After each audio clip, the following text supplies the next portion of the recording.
الحمد لله رب العالمين والصلاة والسلام على رسوله الكريم وعلى آله وأصحابه ومن تبعهم بإحسان إلى يوم الدين. شرح العقيدة الطحاوية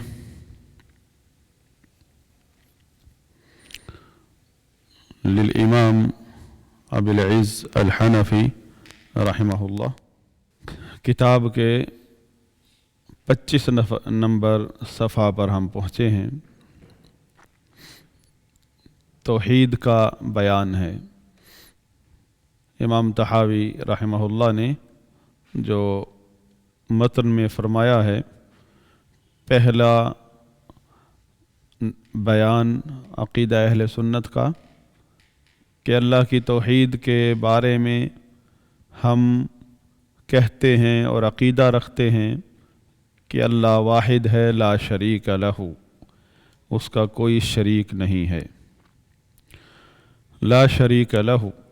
تو امام ابن ابی العز الحنفی رحمہ اللہ اس کی شرح میں فرماتے ہیں کہ توحید 3 قسم کی ہے. پہلی ہے الکلام فی الصفات، یعنی توحید اسماء و صفات. دوسری ہے توحید الربوبیہ، یعنی اللہ تعالیٰ کو اس کے افعال میں ایک ماننا. تیسری ہے توحید الوہیت، یعنی اللہ تعالیٰ کے لیے اپنے تمام اعمال کو، عبادات کو خالص کر دینا. پھر وہ توحید اسماء و صفات سے آغاز کرتے ہیں اور ذکر کرتے ہیں کہ توحید اسماء و صفات میں جو گمراہ کن فرقے ہیں جنہوں نے اللہ کے اسماء و صفات کی نفی کی ہے، اس بات نہیں کیا، انکار کیا ہے، اور پھر آیات کی تحریف کی ہے، اور اس کے نتیجے میں جو گمراہی پھیلی ہے امت اسلامیہ کے اندر، اور کس حد تک کفریہ عقائد پھیل چکے، اس کا ذکر کیا ہے. ان کفریہ عقائد کا عنوان ہے عقیدۃ الحلول والاتحاد. عقیدہ حلول اور اتحاد ہمارے ہاں وحدت الوجود کے نام سے پہچانا جاتا ہے. اس کا انہوں نے ذکر کیا ہے کہ اس کا سب سے بڑا سبب توحید اسماء و صفات میں گمراہ فرقوں کی جن عقائد پر بنیاد رکھی گئی ہے، ان عقائد کی وجہ سے یہ عقیدہ حلول والاتحاد، جو کہ یہود و نصارہ کے کفر سے بھی بدتر کفر ہے، توحید اور ایمان کے نام پر امت مسلمہ کے اندر پھیلایا گیا. اور یہ سارا کفر، ساری گمراہی توحید اسماء و صفات میں اہل سنت کی مخالفت کی وجہ سے پیدا ہوئی ہے، عقیدہ اہل سنت کی مخالفت کی وجہ سے. تو اس میں سر فہرست جہم بن صفوان ہے.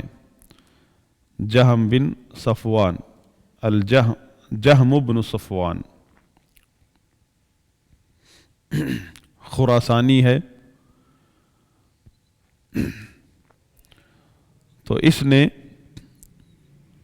جعد بن درہم سے عقیدہ لیا تھا، اور جعد بن درہم کی سند یہودی سے ملتی ہے. تو آگے اس سے فرقہ جہمیہ، اور پھر فرقہ جہمیہ سے معتزلہ، معتزلہ سے اشاعرہ ماتریدیہ، سب کا تعلق اسماء و صفات میں نفی اور انکار سے ہے. یہ نفی جو ہے اور انکار اسماء و صفات کا، یہ 2 طرح کا ہے. ایک تعطیل کہلاتی ہے، دوسری تفویض کہلاتی ہے۔ تفویض آخر میں ضاد ہے، تفویض۔ تعطیل تو یہ ہے کہ اللہ تعالیٰ کے ناموں میں سے صفات کو نکال دیے جائے، کیونکہ قاعدہ یہ ہے کہ اللہ تعالیٰ کا جو بھی نام ہے ثابت شدہ ہے، اس میں صفت پائی جاتی ہے۔ اگر اللہ تعالیٰ کا نام ہے الغفور تو اس میں مغفرت کی صفت پائی جاتی ہے، الرحمن اس میں رحمت کی صفت پائی جاتی ہے۔ اگرچہ الگ سے کوئی صفت ذکر نہ بھی ہو، اگر صرف نام کا پتہ چل جائے کہ یہ نام اللہ تعالیٰ کا ہے، تو اس میں جو موجود صفت ہے اس پر ایمان لانا بھی فرض ہے۔ آپ نے مان لیا کہ اللہ تعالیٰ رازق اس کا نام ہے الرازق، تو یہ بھی ماننا فرض ہے کہ اس کی صفت رزق ہے، صفت رزق اس کی صفات میں سے ہے۔ تو تعطیل میں معتزلہ نے اللہ تعالیٰ کے ناموں سے صفات کو خارج کر دیا، کہتے ہیں اللہ قادر ہے بغیر قدرت کے، عالم ہے بغیر علم کے۔ اور جہمیوں نے انہوں نے اللہ کے ناموں کا بھی انکار کر دیا اور صفات کا بھی انکار کر دیا۔ تو یہ پہلے دو مین گروہ ہیں، بڑے گروہ ہیں گمراہ توحید اسماء و صفات میں۔ پہلا گروہ ہے جس نے سرے سے ہی اللہ کے ناموں کا اور صفات کا انکار کر دیا۔ ان کا اس میں جو بنیادی عقیدہ ہے وہ یہ ہے کہ نام جو ہیں اور صفات، اسماء و صفات، یہ مخلوق ہیں، یہ مخلوق ہیں، اللہ کے شان کے لائق نہیں۔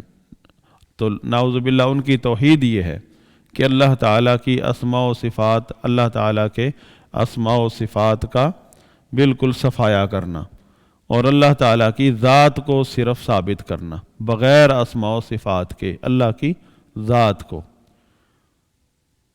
تو یہی عقیدہ ہے فلاسفہ کا،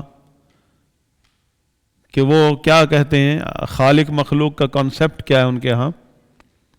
ان کے ہاں یہ کانسیپٹ نہیں ہے کہ اللہ تعالیٰ نے مخلوقات کو پیدا کیا۔ فلاسفہ جو ہیں ان کے ہاں ان کا جو اللہ کے بارے میں جو عقیدہ ہے وہ ہے کہ اللہ تعالیٰ کی ذات جو ہے اس طرح ہے جیسے، نعوذ باللہ، جیسے یہ لائٹ ہے، یہ بلب ہے، بلب آن کیا تو روشنی پھیل گئی۔ تو اللہ تعالیٰ، نعوذ باللہ، ان کا عقیدہ کہ اللہ تعالیٰ کی ذات کے وجود سے ساری موجودات، مخلوقات بذات خود جو ہے وہ علت کے طور پر، اللہ تعالیٰ کی ذات علت ہے، یہ موجودات، مخلوقات اس کی معلول ہیں۔ مطلب جس طرح آپ لائٹ جلائیں تو اندھیرا چھٹ جائے گا، روشنی ہی روشنی ہو جائے گی، اسی طرح، یا جس طرح آپ آگ رکھیں تو ہیٹ آئے گی، برف رکھیں تو سردی آئے گی۔ برف نے سردی کو تو پیدا نہیں کیا، لیکن برف سبب ہے سردی کا، ہیٹ کا سبب ہے، اس کی علت ہے آگ۔ آپ یہاں آگ رکھ دے، قالین جل جائے گی۔ تو وہ کہتے ہیں یہ علت معلول کا جو تعلق ہے آپس کا، یہ ہے اللہ اور مخلوق کا تعلق۔ خالق مخلوق والا تعلق نعوذ باللہ وہ نہیں مانتے۔ تو جو یہ عقیدہ ہے اللہ تعالیٰ کی ذات کو اسماء و صفات کے بغیر ماننا، تو یہ تو کوئی نعوذ باللہ دنیا میں کوئی ایسا پتھر بھی نہیں ہے جس کی کوئی صفت نہ ہو، کوئی بے جان چیز بھی ایسی موجود نہیں ہے جس کی کوئی صفت، ایک بھی صفت نہ ہو۔ ہر چیز کی صفت ہے، اللہ کی کوئی صفت نہیں، اللہ کی ذات کی کوئی صفت نہیں۔ بہرحال اس کا جواب تفصیلی اہل سنت کی کتابوں میں پڑھنے سے سمجھ آتا ہے کہ یہ جو فلاسفہ ہیں، سب سے پہلا جو فتنہ جو آیا امت اسلامیہ کے اندر وہ فلسفہ کا آیا، یونانی فلسفہ۔ اس سے جو یہ گمراہ کن اس طرح کے عقائد پیدا ہوئے، تو اس کا مقابلہ کیا مختلف لوگوں نے۔ جہمی جو فرقہ ہے وہ بھی فلاسفہ کے مقابلے میں کھڑا آیا، اور جو معتزلہ فرقہ ہے وہ بھی فلاسفہ کے مقابلے میں کھڑا ہوا، اشعری ماتریدی وہ بھی فلاسفہ کے مقابلے میں کھڑے ہو گئے۔ ریئیکشن میں سب نے اپنے اپنے، ان کے فلاسفہ جو ہے ایک بہت بڑا طوفان سمجھ لیا انہوں نے، اور اس کے ریئیکشن میں انہوں نے اپنے ایک بند لگانے شروع کر دیے۔ اور وہ بند کہاں سے لگائے؟ انہوں نے بھی یونانی فلسفہ کو سیکھا اور ان کے زبان میں جواب دینے لگے اور خود بھی گمراہ ہو گئے۔ مطلب کہ انبیاء کرام کو اللہ تعالیٰ نے کس کس فتنے کو ختم کرنے کے لیے نہیں بھیجا؟ ہاں، تاریخ ہے انبیاء کرام کی، امتوں کی تاریخ ہے، ایک سے بڑھ کر ایک فتنے آئے، اور ہر فتنے کے خاتمے کے لیے اللہ تعالیٰ نے ہر قوم میں، ہر بستی میں، جہاں بھی 4 گھر رہتے ہیں، نبی بھیجا، اور سب نبیوں کی دعوت ایک تھی، لا الہ الا اللہ ما لکم من الہ غیرہ، اس کے سوائے کوئی تمہارا معبود برحق نہیں ہے۔ انبیاء کرام نے کی دعوت ہر فتنے کا توڑ ہے۔ تو یہ جو اہل بدعت ہیں، جہمی ہیں، معتزلی ہیں، اور ان میں سے نکلے پھر اشعری، ماتریدی اور فلاسفہ بھی، چوتھا گروہ فلاسفہ ہے، تو یہ تینوں جو ہیں فلاسفہ کے مقابلے میں نکل کھڑے ہوئے، اور کتاب و سنت کو چھوڑ کر انہوں نے عقلی دلائل کا سہارا لیا فلسفہ کی جنگ میں، اور اہل سنت کو بھی پیچھے چھوڑ دیا۔ اہل سنت کبھی بھی پیچھے نہیں رہتے۔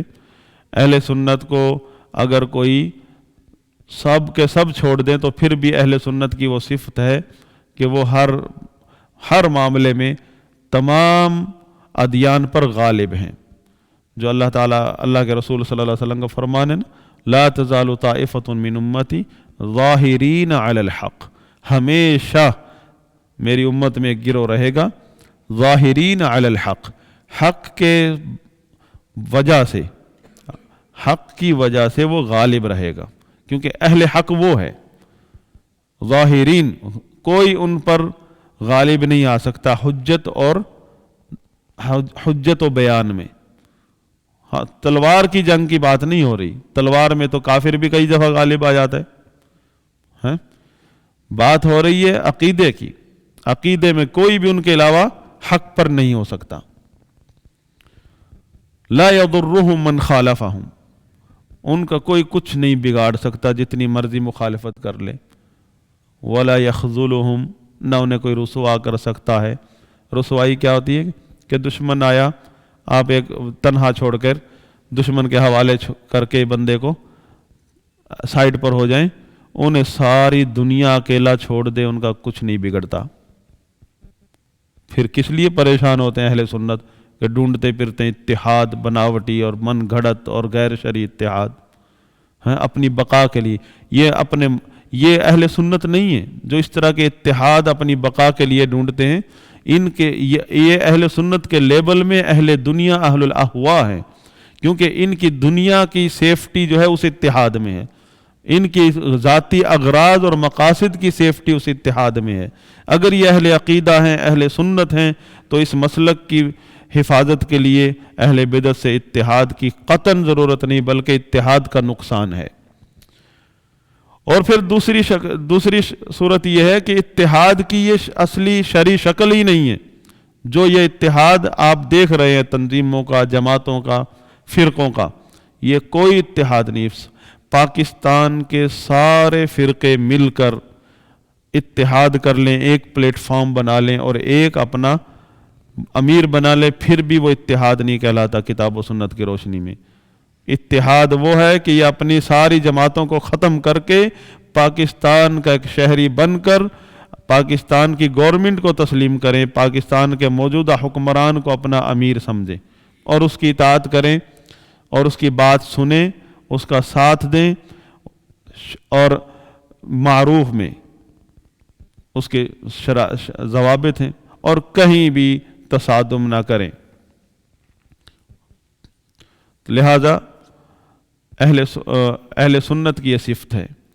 تو ان لوگوں نے، اہل بدعت نے فلاسفہ کے مقابلے میں خوب محاذ گرم کیا مناظروں کا، اور راتیں بھی مناظروں میں گزرتی تھیں۔ دیکھو بجلیوں کے دور نہیں تھے، اس دور میں راتیں مناظروں میں گزرتی تھی، اتنا محاذ گرم تھا۔ اور ان میں اہل سنت کی عوام جو علماء کے قریب نہیں لگتی تھی، علماء پر اعتماد نہیں تھا، جنہوں نے علماء کے پاس بیٹھ کر عقیدہ نہیں سیکھا تھا، دھڑا دھڑ ان کے پیچھے گئے۔ تو یہ احناف اور شواف یہ اہل سنت کی عوام تھی جو اس دور میں معتزلہ کے پیچھے لگ گئی، کوئی جہمیہ کے پیچھے لگ گئی۔ یہ کوئی باہر سے کوئی کرائے پر تھوڑے لائے تھے وہ لوگ کہ یہود و نصارہ میں سے نئے مسلمان بنا کر انہوں نے اپنے فرقے تیار کیے تھے۔ عوام تو اہل سنت کی تھی جو ان لوگوں کے پیچھے لگ گئی۔ اسی طرح آج بھی منظر عام پر کئی داعی سامنے آتے ہیں، کبھی اور کچھ چلے جاتے ہیں، کوئی آ جاتے ہیں ہر دور میں، تو لوگ متاثر ہوتے ہیں ان سے۔ یہ نہیں دیکھتے، اس کا بیک گراؤنڈ نہیں دیکھتے، اس کی جو موجودہ سرگرمیاں ہیں اس کی چہل پہل کو دیکھتے ہیں کہ دیکھو کتنے لوگ مسلمان ہو گئے، دیکھو کتنا اس کا نام ہو گیا، دیکھو یوٹیوب پر اس کے کتنے لائک کرنے والے ہو گئے۔ اس چیز کو دیکھ کر دھڑا دھڑ پیچھے جاتے ہیں۔ تو یہی پہلے دور میں بھی ایسے رہا۔ تو جو اہل سنت کے علماء کو چھوڑ کر جائیں گے اپنا ہی کچھ بگاڑیں گے۔ اہل سنت کا عالم اگر اکیلا بھی رہ جائے وہ اکیلا ہی پوری جماعت ہے۔ وہ جماعت جو صحابہ کی جماعت کہی تھی رسول اللہ صلی اللہ علیہ وسلم نے عقیدے کے معنی میں، وہ اکیلا ہی جماعت ہے۔ اور عوام الناس کو ایسے علماء کی اتباع کرنے کا حکم ہے۔ تو نبی صلی اللہ علیہ وسلم سے جب پوچھا تھا کہ 72 فرقے تو جہنم میں چلے جائیں گے، تو وہ جو ایک ہے وہ کون ہے؟ آپ نے فرمایا ہم الجماعہ، وہ جماعت ہیں۔ سیدنا عبداللہ بن مسعود رضی اللہ عنہ نے فرمایا الجماعہ ما وافق الحق۔ جماعت مطلب لوگوں کے ذہن میں آتا ہے نا کہ جماعت کا مطلب تو بہت بڑی نفری، کوئی تعداد، اشخاص، تو اس کی نفی کرتے ہوئے فرمایا الجماعہ ما وافق الحق۔ جماعت تو وہ ہے جو حق کی موافقت کو جماعت کہتے ہیں۔ وَإِن كُنْتَ وَحْدَكَ، اگرچہ تم اکیلے ہی کیوں نہ ہو، یعنی اکیلے کوئی جماعت کہا جائے گا۔ اور حق کیا ہے؟ مَا أَنَا عَلَيْهِ وَأَصْحَابِي، جس چیز پر رسول اللہ صلی اللہ علیہ وسلم اور صحابہ ہیں، یہ حق ہے۔ اور جو اس حق کے مطابق ہے وہ اکیلا ہی کیوں نہ ہو، وہ جماعت ہے۔ بعض فتنوں کے دور میں ہم نے تو ابھی یہ فتنے دیکھے نہیں، اور اللہ تعالیٰ سے دعا کریں کہ وہ فتنے دبے ہی رہیں جو پچھلے دوروں ادوار میں امت نے دیکھے ہیں، دین کے نام پر اور سیاست کے نام پر۔ دونوں ہی فتنے فرقہ واریت کے اندر آتے ہیں، دین کے نام پر تفرقہ اور سیاست کے نام پر تفرقہ۔ ہمارے ہاں ہمارے عرف میں دینی جماعتوں کو فرقہ واریت کی نظر سے دیکھا جاتا ہے، اور صحیح ہے، دیکھنا چاہیے۔ لیکن سیاسی جماعتوں کو قوم کی اور ملک کی خدمت کے نظریے سے دیکھا جاتا ہے، جبکہ ملک اور قوم کی جڑوں کو کھوکھلا کرنے والی یہی دراڑیں ہیں، سیاسی گروہ بندیاں۔ سب سے پہلا فتنہ تھا ہی سیاسی گروہ بندی کا، جو ابن سبا کی قیادت میں آیا تھا، یہودی نسل جو اسلام کی دشمنی میں اسلام کا لباس اوڑھ کر مدینے میں آیا تھا۔ سب سے پہلا فتنہ ہی اس کا یہی تھا، سیاست۔ یہ سیاست کہ حکمرانوں کی گورنمنٹ کیا کر رہی ہے، کہاں اس نے غلطی کی، کہاں اس نے مال غلط لگایا، کہاں فیصلہ غلط کیا، یہ نکتہ چینی کی اس کی سیاست کی بنیاد ہے۔ اور یہاں بہرحال ان دونوں پہلوؤں سے بندے کو جماعت کے منہج پر ہونا چاہیے، اور جماعت کسی تنظیم کا نام نہیں ہے۔ عقیدے کے معنی میں جماعت مسلک کا نام ہے، اور مسلک صرف اور صرف رسول اللہ صلی اللہ علیہ وسلم اور صحابہ کا ہے، جس پر تابعین اور ائمہ اہل سنت گزرے ہیں۔ یعنی جو مسلک ائمہ کا ہے وہ مسلک، وہ جماعت ہے، چاہے آپ اکیلے ہی کیوں نہ رہ جائیں، اس پر چلتے رہیں۔ اور دوسرا، جماعت کا معنی ہے تنظیم کے معنی میں، اور وہ ہے کہ آپ اگر ایک اسلامی ریاست میں موجود ہیں تو آپ اس ریاست کی گورنمنٹ کو تسلیم کریں، اس ریاست کو تسلیم کریں، اس ریاست کے حقوق آپ تسلیم کریں، اور ریاست کے حقوق میں سے ہے کہ آپ اس ریاست کے حکمران کو اپنا شرعی امیر سمجھیں اور اس کے لیے دعا کریں، اس کے لیے ایسے مخلص ہو جائیں دل سے، جیسے قوم پرست اپنے قومی لیڈر کے لیے، قوم پرست جس طرح اپنے قومی لیڈر کے لیے مخلص ہوتے ہیں، آپ اپنے وطن ملک کے حکمران کے لیے اس طرح مخلص ہو جائیں۔ اس کا مطلب یہ نہیں ہے کہ وہ غلط نہیں ہو سکتا، آپ کا حکمران گمراہ تک بھی ہو سکتا ہے، فاسق فاجر تک بھی ہو سکتا ہے۔ اب اگر گھر کا سربراہ والد محترم اگر گمراہ ہو، نعوذ باللہ، اللہ نہ کرے، کسی گمراہ فرقے سے تعلق رکھتا ہو، تو کیا وہ باپ نہیں رہے گا؟ تو کیا اس سے بدتمیزی سے بات کی جائے گی؟ کیا اس کے حقوق نہیں ہیں؟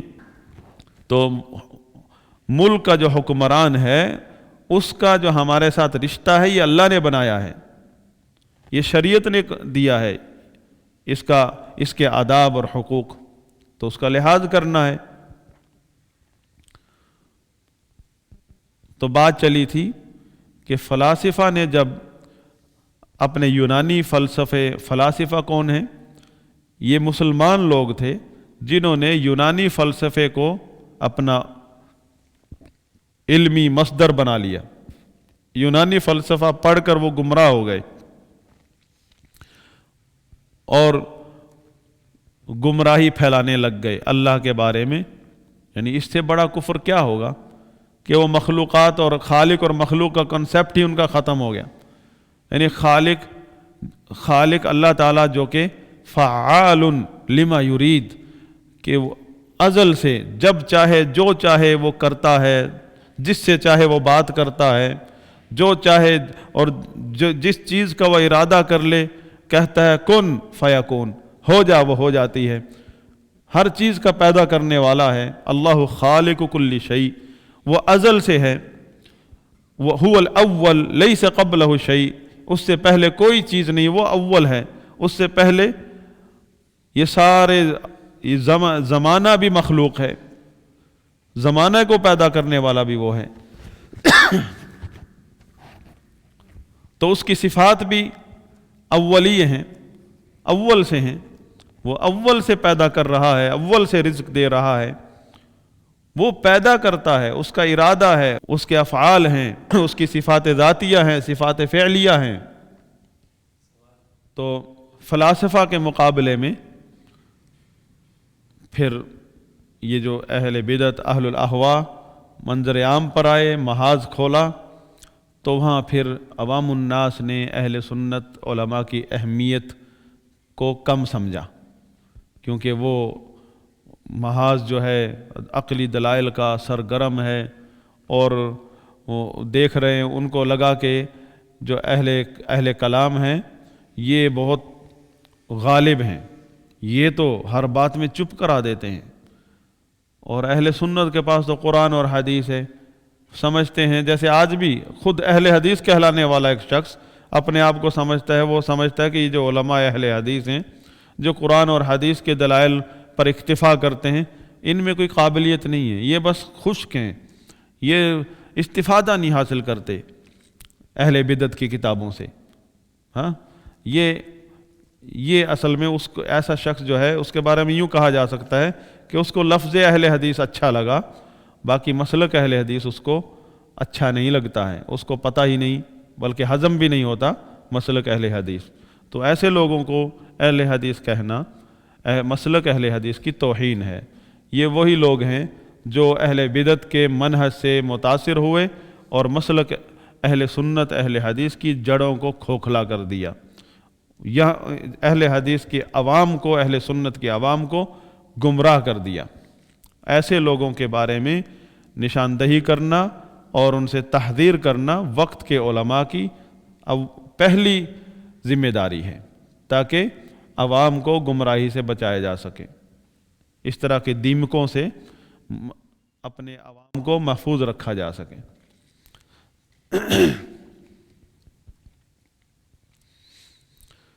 تو فلاسفہ کے مقابلے میں جب یہ مذاہب ظاہر ہوئے اور مسلک اہل سنت کو چھوڑ کر ادھر بھاگے، تو ان کے نتیجے میں سائیڈ ایفیکٹ کیا ہوا؟ پہلے سے بھی بڑھ کر کفری عقائد ان کی وجہ سے ظاہر ہوئے۔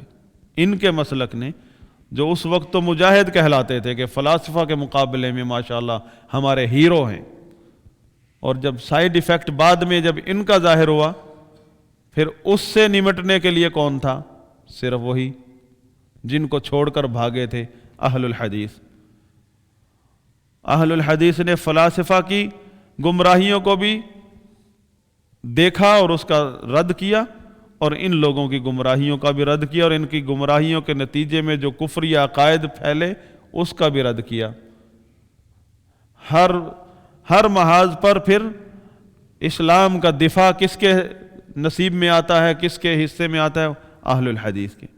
یہ سب لوگ وقتی طور پر حرکتیں پھرتیاں دکھاتے ہیں اور تباہی مچا کر چلے جاتے ہیں، امت کے بڑے حصے کو گمراہ کر دیں، پھر اس کی اصلاح کے لیے اہل الحدیث ہی آتے ہیں، علماء اہل الحدیث۔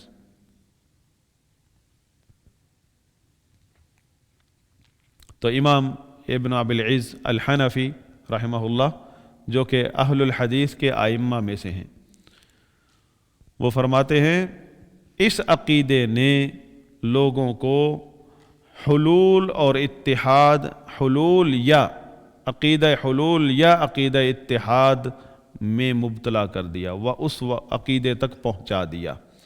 ابتدا کہاں سے ہوئی تھی؟ اسماء و صفات کی تعویلوں سے، اور انتہا کہاں ہوئی ہے؟ کفری عقائد سے، کہ نہ خالق اور مخلوق میں کوئی فرق نہیں۔ تو یہ تو عقیدہ حلول، یا کم از کم کیا ہے کہ اللہ تعالیٰ ہر جگہ پر ہے، یہ حلول ہے۔ اب آپ دیکھ لیں، ہر آدمی ممبر پہ کھڑا ہوا، ممبر پہ بیٹھے ہوئے کہہ رہے ہیں اللہ ہر جگہ پر ہے اپنی ذات کے اعتبار سے۔ اللہ کی ذات نعوذ باللہ ہر جگہ پر ہے، ہر جگہ چاہے آسمان میں ہو، زمین میں ہو، زمین کی تہ میں ہو، سمندروں میں ہو، مکہ میں ہو، مدینہ میں ہو، کراچی ہو، پاکستان کا کوئی کونا ہو، ہر جگہ کیا کہتے ہیں؟ اللہ کی ذات۔ یہ نہیں کہتے جیسے کہ ہر جگہ، کوئی بھی جگہ اللہ سے چھپی نہیں ہے، یہ نہیں کہتے، بلکہ اللہ تعالیٰ ہر جگہ سے غائب نہیں ہے۔ کوئی بھی جگہ ہے، کوئی سوراخ ہے، کوئی لفافہ ہے، نعوذ باللہ، کوئی بھی جگہ ہے۔ یعنی بعض تو قید لگاتے ہیں کہ پاک جگہ، بعض اس کی بھی قید ختم کر دیتے ہیں، پاک ہو نہ پاک ہو، کوئی بھی جگہ ہو۔ تو اتنا تکلف کرنے کی ضرورت کیوں ہے؟ کہ اللہ تعالیٰ کو اس تکلف کی کوئی حاجت ہے نعوذ باللہ کہ ہر جگہ میں اللہ تعالیٰ نعوذ باللہ جائے تاکہ وہ جگہ کی نگرانی رہے؟ اللہ تعالیٰ کو نگرانی کرنے کے لیے ضروری ہے کہ وہ ہر چیز میں، اللہ تعالیٰ تو عرشوں سے اوپر بلندیوں سے ہر چیز کو جانتا ہے، ہمارے دلوں کے دھڑکنوں تک کو جانتا ہے۔ یہ ہمارے لیے دوریاں، اس کے لیے دوریاں تھوڑی ہیں۔ زمین و آسمان کے فاصلے یہ ہمارے لیے ہیں، ہم اپنے اوپر قیاس کیوں کریں؟ لیس کمثلہ شیء وہو السمیع البصیر، اس کی مثل کوئی نہیں ہے، وہ سنتا ہے، دیکھتا ہے۔ اسی طرح وہ، اس کی صفت ذاتی ہے، وہو العلی العظیم، وہ بلند و بالا ہے اپنی ذات کے اعتبار سے بھی۔ سبحان ربی الاعلی، ہر نماز میں کہتے ہیں پاک ہے میرا رب ہر قسم کے گمراہ کن عقائد سے۔ جتنے بھی اس کے اللہ کے بارے میں گمراہ کن عقائد ہیں، اللہ تعالیٰ ان سب گندے برے عقائد سے پاک ہے۔ اعلیٰ، وہ بلند و بالا ہے، ذات کے اعتبار سے بھی، مقام کے اعتبار سے بھی، اپنے قہر و غلبہ کے اعتبار سے بھی۔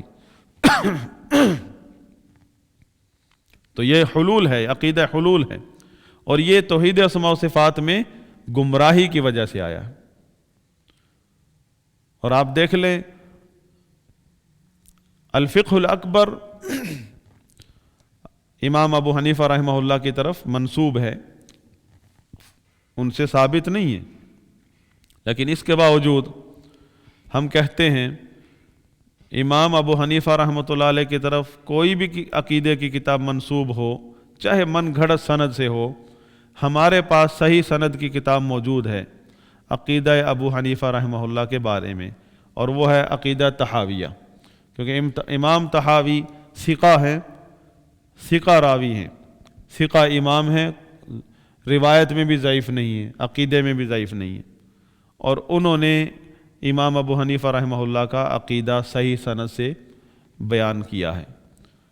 امام ابو حنیفہ رحمہ اللہ کی طرف کسی بھی کتاب کی نسبت کر لیں، ہم اس کتاب کو اس کتاب پر پرکھیں گے جو صحیح سند سے ثابت ہے۔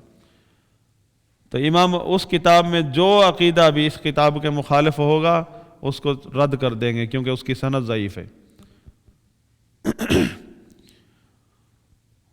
الفقہ الاکبر میں ملا علی قاری رحمہ اللہ، ملا علی قاری نے تشریح کی ہے الفقہ الاکبر کی، اس میں ملا علی قاری رحمہ اللہ نے امام ابو حنیفہ رحمہ اللہ کا فتویٰ نقل کیا ہے سند کے ساتھ۔ امام ذہبی نے العرش میں، کتاب عرش، اس میں کہ امام ابو حنیفہ رحمہ اللہ سے پوچھا گیا کہ ایک شخص ہے، یہ تو مانتا ہے کہ اللہ تعالیٰ عرش سے اوپر ہے، لیکن یہ کہتا ہے کہ مجھے یہ نہیں معلوم کہ عرش اوپر ہے یا نیچے ہے، کہاں ہے۔ امام ابو حنیفہ رحمہ اللہ کے فتویٰ کا خلاصہ یہ ہے کہ جو شخص اللہ کی فوقیت کا انکار کرے کہ وہ بلند بالا ہے، اس کا انکار کرے، صفت علو کا، وہ کافر ہے، کیونکہ اس نے مخلوق کی صفت ہے نیچے ہونا، اللہ کی صفت ہے اوپر ہونا، اور اپنی مخلوق سے جدا ہونا۔ مخلوق سے اللہ تعالیٰ، پہلی صفت ہے کہ اللہ تعالیٰ بلند و بالا ہے، اور مخلوقات سے الگ ہے، مخلوقات سے جدا ہے، مخلوق سے متصل نہیں ہے، نعوذ باللہ۔ عرش پر ہونے کا مطلب یہ نہیں کہ اللہ تعالیٰ نعوذ باللہ عرش پر رہتا ہے، عرش پر بیٹھا ہے، عرش محتاج ہے اللہ کا، اللہ تعالیٰ عرش کا محتاج نہیں ہے، اگرچہ عرش بہت بڑی مخلوق ہے۔ یہ آسمان زمین عرش کے مقابلے میں ایسے ہیں جیسے بہت بڑے صحرا میں چھوٹا سا رنگ گرا پڑا ہو، ڈھونڈتے ڈھونڈتے بھی ہمیں سال گزر جائیں ملے نہ۔ یہ زمین آسمان کی اوقات کچھ نہیں ہے اس عرش کے سامنے۔ وہ عرش اللہ کا فقیر ہے، وہ اللہ تعالیٰ اگر عرش کو نہ سنبھالے تو عرش گر جائے۔ عرش اپنی بقا کے لیے، اپنے برقرار رہنے کے لیے محتاج ہے اللہ کا۔ اللہ تعالیٰ تو عرش سے بھی اگر پوچھیں گے، وہ مخلوق ہے، اس سے پوچھیں گے اللہ کہاں گیا، عرش بھی کہے گا اللہ اوپر ہے۔ عرش مخلوق ہے، عرش پیدا نہیں ہوا تھا جب بھی اللہ اوپر تھا۔ یہ اللہ کی صفت ذاتیہ ہے جو ازل سے ہے، ابد تک ہے۔ هو الاول، اس سے پہلے کوئی چیز نہیں، وہ اول ہے۔ هو الآخر، اس سے بعد کوئی چیز نہیں، وہ آخر ہے۔ عرش بھی، عرش تو مخلوق ہے، مخلوق سے پہلے مخلوق سے پہلے عدم ہے، اور ہر مخلوق کی ایک مدت معینہ ہے، ہر مخلوق کی زندگی کی ایک مقررہ مدت ہے۔ ہاں، کچھ مخلوقات کو اللہ تعالیٰ آخرت میں ابدی زندگی عطا فرمائے گا، وہ ابدی زندگی بھی مخلوق ہے، وہ ابدی زندگی جنت جہنم کی وہ بھی مخلوق ہے، اور بہت ساری مخلوقات کو اللہ تعالیٰ ان کی مدت مقررہ پر ختم فرما دے گا، اس کے بعد کوئی ان کی زندگی نہیں ہے۔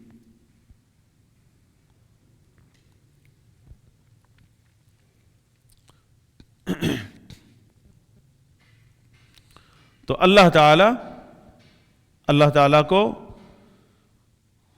ہر جگہ ماننا یہ حلول ہے، اور اللہ تعالیٰ کو ہر چیز میں ماننا یہ اتحاد ہے۔ تو امام ابن ابی العز الحنفی رحمہ اللہ فرماتے ہیں یہ جو توحید اسماء و صفات میں جو فرقے ہیں، جہمی فرقہ، معتزلی فرقہ، خاص طور پہ جہمی اور معتزلی، ان کے ان گمراہیوں کی وجہ سے یہ عقیدہ ظاہر ہوا۔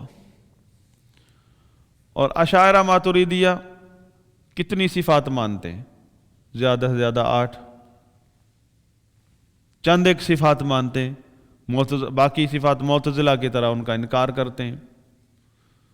تو بیچ میں اہل سنت ہیں، ایک طرف ہے معطلہ، دوسری طرف ہے مشبہہ۔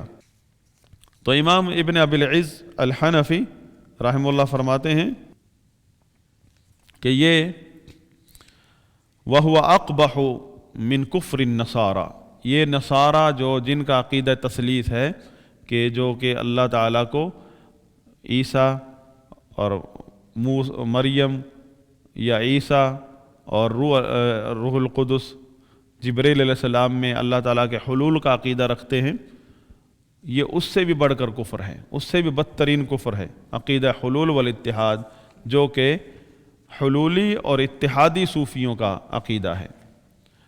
صوفیہ کی بھی اقسام ہے نا۔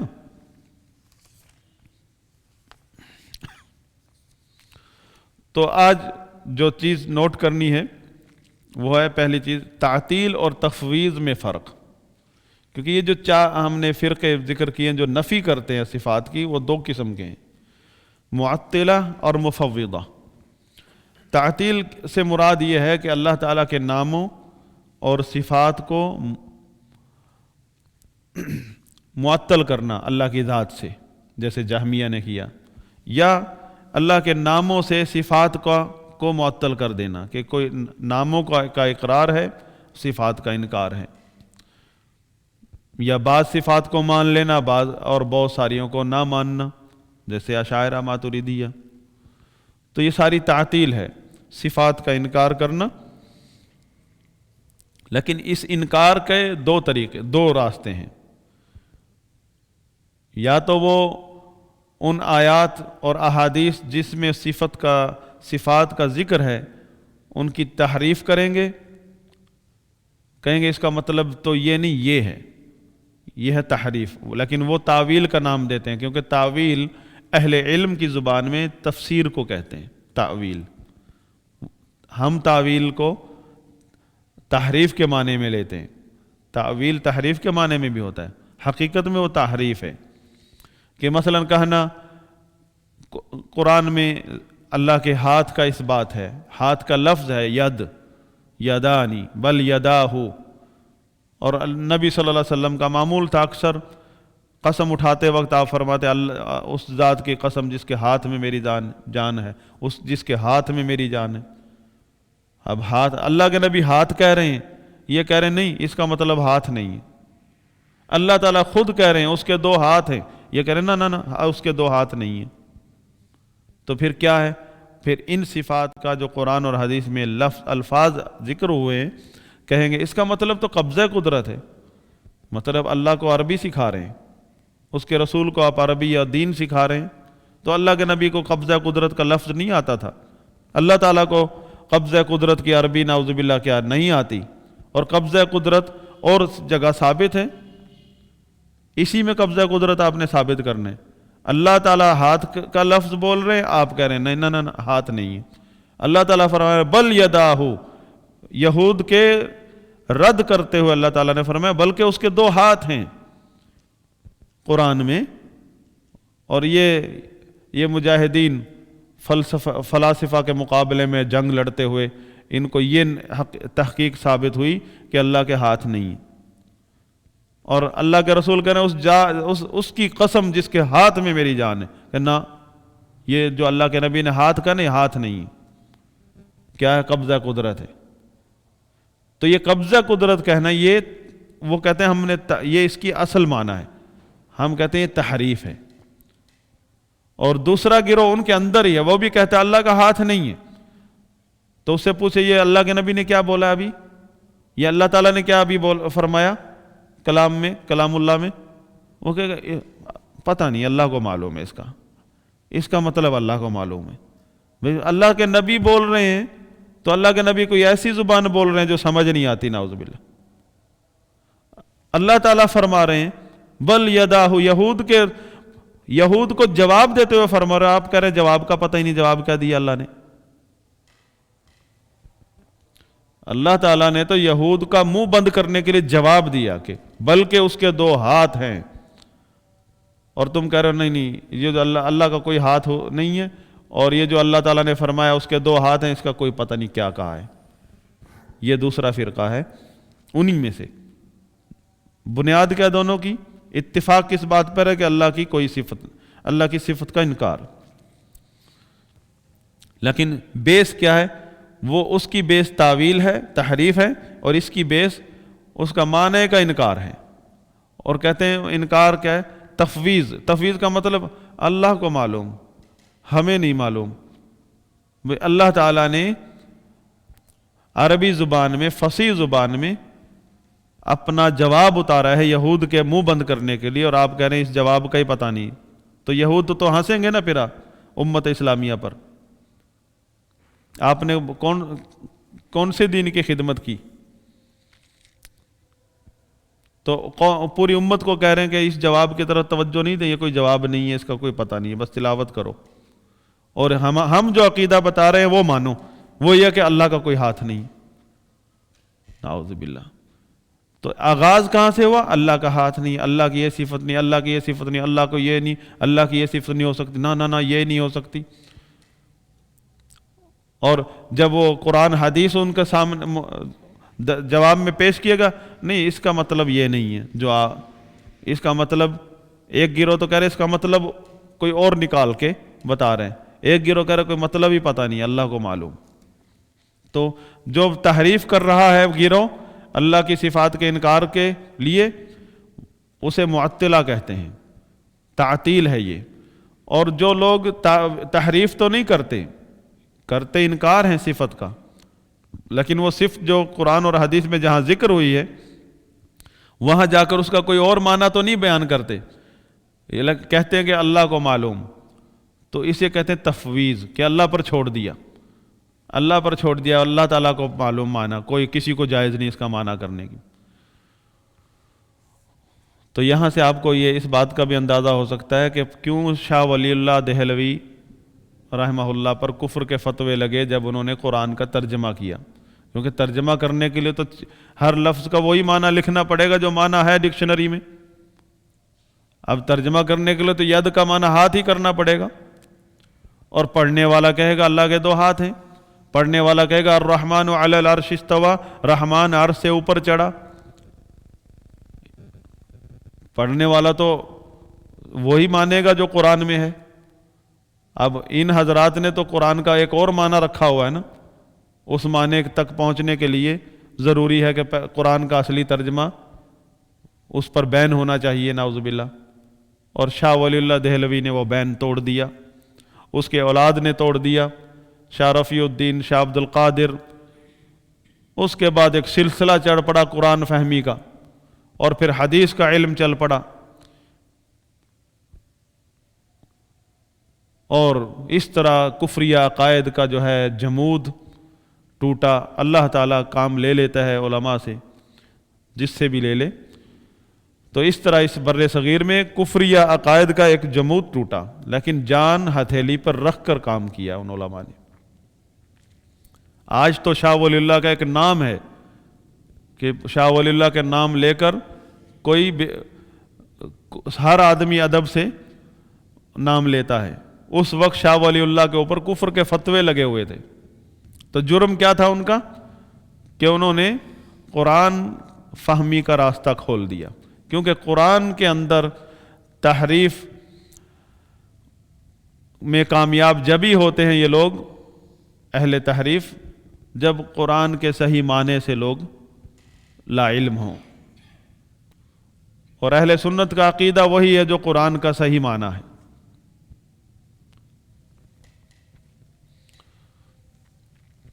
تو امام ابن ابی العز الحنفی رحمہ اللہ فرماتے ہیں وَمِن فُرُوعِ هَذَا التَّوْحِيدِ، یہ توحید جو انہوں نے بیان کی ہے یہ جہمیوں نے کہ اللہ تعالیٰ کی ذات بغیر اسماء و صفات کے اس کا اس بات کرنا، فرماتے ہیں کہ اس سے جو نتیجہ نکلتا ہے، اس سے جو عقائد نکلیں گے اس کی روشنی میں تو یہ ہے ان فرعون وقومہ کامل الایمان عارفون باللہ علی الحقیقہ، تو اس کا مطلب تو یہ نکلا کہ فرعون اور اس کی قوم کامل ایمان والے لوگ تھے اور اللہ کی معرفت میں، اللہ کے حقیقت میں عارف باللہ تھے، کیونکہ انہوں نے کیا کہا؟ انہوں نے اللہ کی صفات کا ہی تو انکار کیا ہے، اللہ کے ناموں کا انکار کیا۔ وَمِن فُرُوعِهِ، من فروعہ، اور اسی طرح یہ جو توحید ہے جہمیوں کی، اس سے یہ ثابت ہوتا ہے ان عباد الاصنام علی الحق والصواب، کہ بت پرست جو لوگ ہیں، بت کے پجاری، وہ تو حق پر ہیں اور صحیح ہیں، کیونکہ عقیدہ حلول والاتحاد کی روشنی میں جب دیکھیں گے کہ ہر چیز میں اللہ ہے، تو یہ بت جو ہے جس کی وہ پوجا کر رہے ہیں، اور فرعون جو کہہ رہا تھا میں ہی تمہارا رب ہوں، تو وہ کیسے غلط ہوا جب وہ اس کے اندر اللہ ہے نعوذ باللہ، تو اللہ ہی تو بول رہا ہے نعوذ باللہ۔ اس عقیدے کی روشنی میں اور اس عقیدے کی ایک ماننے والے جیسے ابن عربی، جس کو آج کل پاکستان میں بہت پھیلایا جا رہا ہے، اگر اس کی کفریہ عبارتیں اور اس کے کفریہ اشعار پیش کیے جائیں تو لوگ جو ہے ان کو سننے کے بعد وضو کریں کہ کہیں ہمیں کفر تو نہیں چھو گیا کہیں، ایسے کفریہ عقائد ہیں۔ تو اس کا مطلب تو جب اللہ تعالیٰ نعوذ باللہ کائنات کی ہر چیز میں ہے، ہر چیز میں ایسے حلول کر گیا جیسے عرق گلاب جو ہے گلاب کی پتیوں میں ہوتا ہے، کائنات کی ہر چیز میں، تو پھر خالق اور مخلوق کا الگ سے کوئی کنسیپٹ نہ رہا۔ وحدت الوجود کا مطلب یہ ہے کہ جو چیز بھی موجود ہے وہی اللہ ہے نعوذ باللہ، تو پھر جو بت کی پوجا کر رہا ہے وہ بھی اللہ کی پوجا کر رہا ہے۔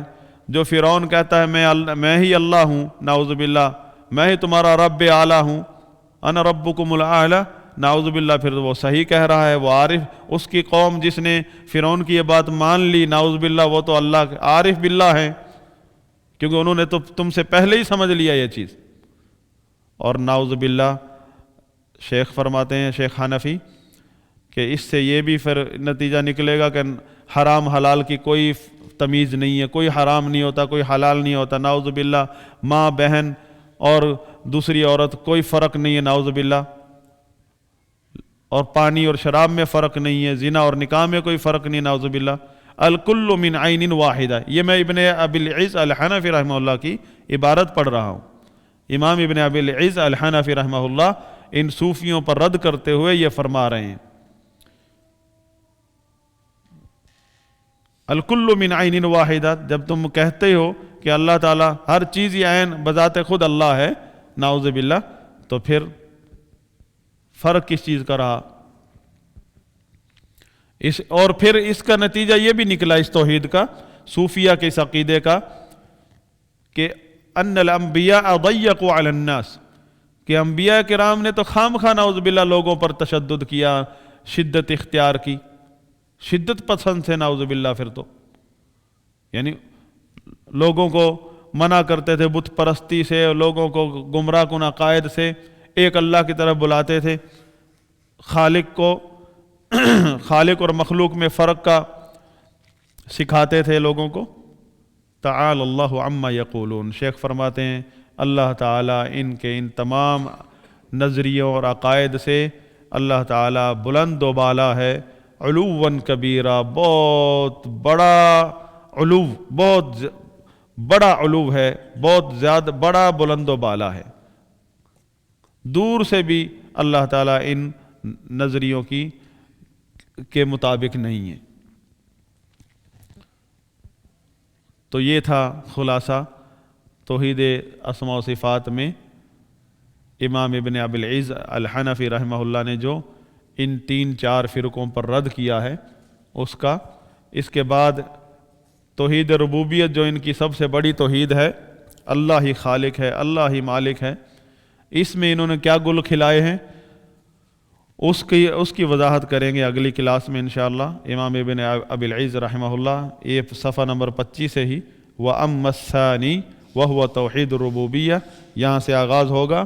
اس میں کیا انہوں نے گمراہیاں دکھائی ہیں توحید کے نام پر، اور کیا ان کی خطائیں ہیں، اور اہل سنت کا عقیدہ اور ان میں کیا فرق ہے، اس کی وضاحت ہوگی انشاءاللہ۔ تو یہ توحید اسماء و صفات کی وضاحت مختلف طریقوں سے اہل باطل کا رد اس کتاب میں، جو کہ ابن ابی العز الحنفی رحمہ اللہ کی جو 2 جلدوں میں کتاب ہے، یہ پہلی جلد ہے۔ اس میں جس طریقے سے توحید کا بیان ہے اور اہل بدعت کی توحید کا رد ہے، یہ تخصص کہلاتا ہے۔ یہ ہر داعی، ہر عقیدے کا، سنت کا داعی اور امت کا خیر خواہ، اس کو ہر شخص کو اس میں تخصص ہونا چاہیے اس کتاب میں۔ اب عقیدہ طحاویہ متن نہیں رہا، عقیدہ طحاویہ شرح العقیدہ طحاویہ ہے۔ امام ابن ابی العز الحنفی رحمہ اللہ کے شرح کے بغیر العقیدہ طحاویہ سب نے اپنی اپنی مرضی سے تشریح کی ہے۔ وہ تو قرآن کی تشریح اپنی مرضی سے کر لیتے، تو امام طحاوی کی عبارتوں کی تشریح کیوں نہیں کر سکتے؟ تو امام ابن ابی العز الحنفی رحمہ اللہ، جو کہ اس اپنے دور کے فقہائے احناف میں سے ہیں، انہوں نے سب کے پردے فاش کیے ہیں کہ انہوں نے کتنے گل کھلائے ہیں توحید کے نام پر، اور کس قدر امت کا نقصان کیا ہے، امت کی جڑوں کو کھوکھلا کیا ہے، وہ عقیدے کے بیان میں ہی سب پتہ چل سکتا ہے۔ اور اگر کوئی شخص آپ کو عقیدے کے سبجیکٹ سے متنفر کرتا ہے اور عقیدے کے سبجیکٹ کو کہتا ہے یہ ٹائم کا ضیاع ہے اور کرنے کے کام کچھ اور ہیں، یہ شخص بھی لاشعوری طور پر یا شعوری طور پر انہی دین کے دشمنوں کا محافظ ہے یا ان کا وکیل ہے۔ یہی وہ کام ہے جو کرنے کا ہے جس سے امت کو اسلام کا صحیح تصور ملتا ہے، اور پھر اس کے بعد ہی ایمان اور اسلام کی حلاوت نصیب ہو سکتی ہے۔ اور جب وہ ایمان نصیب ہو تو اس ایمان کے نتیجے میں اللہ تعالیٰ نے فرمایا ہے انتم الاعلون وانتم الاعلون ان کنتم مؤمنین، تم ہی بلند و بالا رہو گے دنیا میں، سر بلند رہو گے اگر تم مومن ہو۔ وہ مومن کیسے رہے؟ امت اسلامیہ وہ ایمان کہاں سے لائیں جب دیمک کھا گئی ہمارے عقیدے کو، جب یہ جونکیں اور یہ اس قسم کے باطل عقائد کے داعی جگہ جگہ ہمارے اندر پھر رہے ہیں، اور جو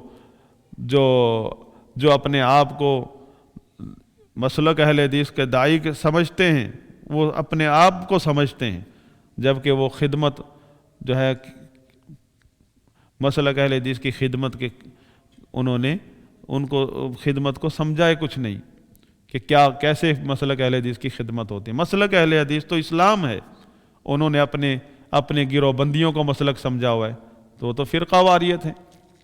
مسلک اہل حدیث تو وہ اسلام ہے جس پر اس امت کے اسلاف ہیں، رسول اللہ صلی اللہ علیہ وسلم، صحابہ، تابعین، تبع تابعین۔ کوئی نئی چیز کا نام مسلک اہل حدیث تھوڑا ہے۔ اور مسلک اہل حدیث ان ائمہ کی وجہ سے اس مسلک کا نام پڑا ہے، صحابہ کے جو جانشین تھے۔ اگر ہماری وجہ سے کوئی مسلک بنتا ہے تو وہ مسلک اہل بدعت ہی ہوگا، کیونکہ ہم تو اہل بدعت کے راستے پر چلتے ہیں۔ ہم سلف کے راستے پر چلیں گے تو اہل حدیث کہلانے کے حقدار ہوں گے۔ سلفی ہی اہل حدیث ہے، جو سلف سے متنفر ہے وہ اپنے آپ کو اہل آسمان لکھوا لے، چاہے وہ اہل حدیث نہیں بن سکتا۔ اہل جنت لکھ لو، اپنا رجسٹرڈ کروا لو، ناموں کا کیا ہے، یہ بھی رجسٹرڈ ہو جائے گا اہل جنت۔ ہماری جماعت ہے تنظیم اہل جنت، جمعیت اہل جنت، جمعیت ہے، پھر اس میں سے ایک جماعت نکلے گی جمعیت فردوس اعلیٰ، ہاں پھر مقابلہ چلے گا اس کا۔ یہ تو ناموں کے مقابلے ہیں، پہلے راستہ تو دکھائیے، اپنا شناختی کارڈ تو دکھائیے۔ ایک افریقی کہے میں پاکستانی ہوں، شناختی کارڈ چیک کرو تو پتہ چلے یہ تو